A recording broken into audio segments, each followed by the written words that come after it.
Welcome back.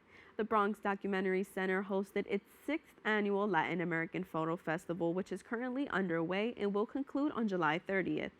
This captivating event showcases an impressive collection of large-scale photographs from talented photographers, including both emerging artists and renowned award winners. The vibrant displays are spread throughout the Melrose neighborhood in the South Bronx, offering a unique and immersive experience for visitors. Here now is the curator of the Latin American Foto Festival, Cynthia Rivera, and Mexican photographer Greta Rico. Thank you so much for joining me today. Thank you. Thank you. So to start off, can you just tell me a little bit about the sixth annual Latin American Photo Festival and its significance for the Bronx Documentary Center?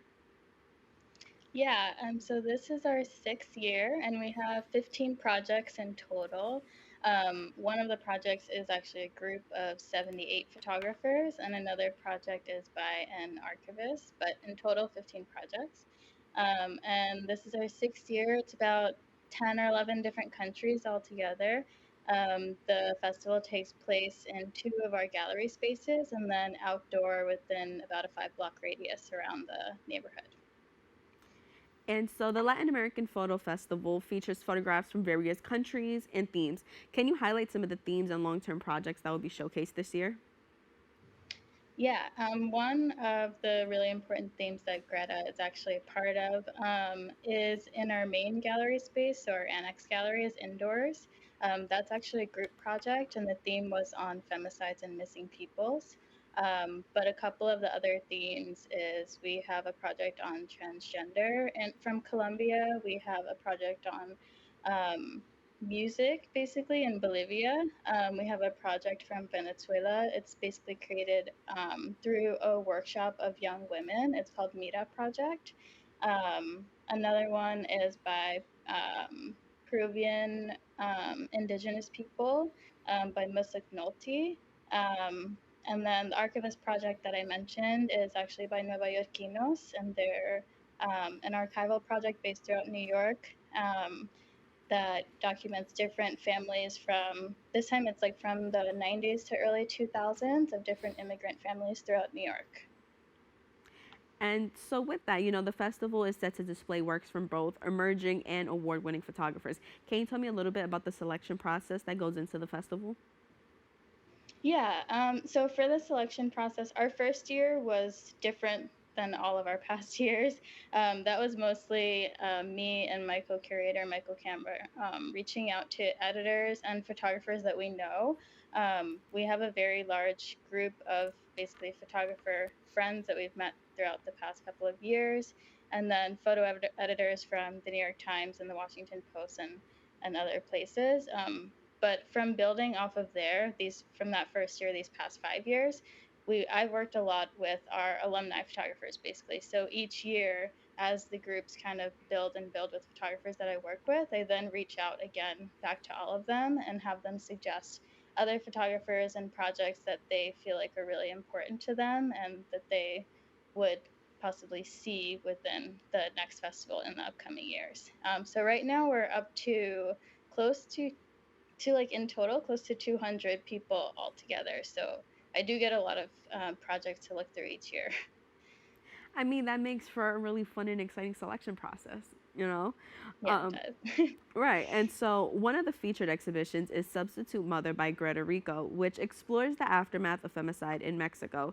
Can you provide a little more insights into this project and its impact? Yeah, well, actually, this project started with the story of my own family. In 2017, one of my cousins was murdered, who was a victim of gender violence in Mexico. She was a victim of femicide. And at that time, she was a mom. My little niece, Nicole, was only 3 years old. So whenever that happened, her older sister became her substitute mother. So since then, I've been documenting, as you said, the aftermath of the victims of feminicide and also the trauma that they've been experiencing because someone murdered a woman from their families. And thanks to the recognition that the project has had, I got the opportunity to start working with more families this year, and I'm very, very thankful with the Bronx Documentary Center to raise awareness on this important topic in my country, but also all over Latin America. Absolutely. I think that's such an amazing thing that you're able to bring such an impactful exhibition into an area like the South Bronx and to be able to engage with the community all over. So I think that's great. And with that, the festival is taking place both indoor and outdoor locations. So, which makes for a really fun, festival. It makes for a lot of different exhibitions. So, can you explain a little bit about how the outdoor exhibitions will be set up and what considerations are going to be put into place to engage the community? Yeah, so actually, our outdoor exhibitions, all of our exhibitions are up at the moment. And so when you walk throughout the neighborhood, basically from Cortlandt Avenue and 151st Street all the way up to 157th and back around down Melrose, you'll be able to see our outdoor exhibitions on vinyl banners. The outdoor exhibitions include the exhibition that I spoke about on music in Bolivia, the exhibition on Indigenous people in Peru, a project on female and non-binary soccer fans throughout. That one takes place throughout 10 different countries. That was the 78 or 79 photographers that I told you are part of a collective. There's another exhibition in a community garden that's about feminism in Chile, about the third wave of the feminist movement in Chile. And the project on the archival project, Nueva Yorkinos, is outside of a church that's on 150th and Melrose. And then the project that is from young women during a workshop called Project Mira is also outdoors. They're really large banners, about 4 feet tall. Some of them stretch to 12 to 13 feet or a little bit longer, and then some of them stretch to about 8 feet wide. That sounds so great. And so, once again, the Bronx Melrose neighborhood has a significant Latino community.